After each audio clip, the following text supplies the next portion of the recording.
Just because you were born and raised in America, it doesn't mean you're from America.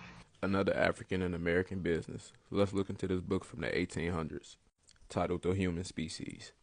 Black populations have been found in America in very small numbers only, and as isolated tribes in the midst of very different nations, such as the Charruas of Brazil, the Black Caribbees of St. Vincent in the Gulf of Mexico, the Yamasee or Yamasee of Florida, the dark-complexioned Californians, who are perhaps the dark men mentioned in Quiche traditions and by some old Spanish adventurers.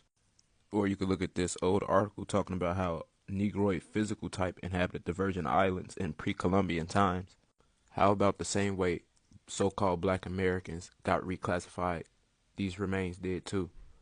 Smithsonian Institution scientists have discovered that four skeletons dug up decades ago at colonial Jamestown are among the oldest known remains of so-called African Americans.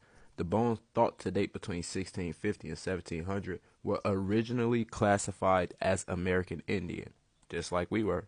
There is more than enough evidence proving that so-called black people are aboriginal or indigenous to the Americas. Genetic studies have consistently indicated a single common origin of Native American groups from Central and South America.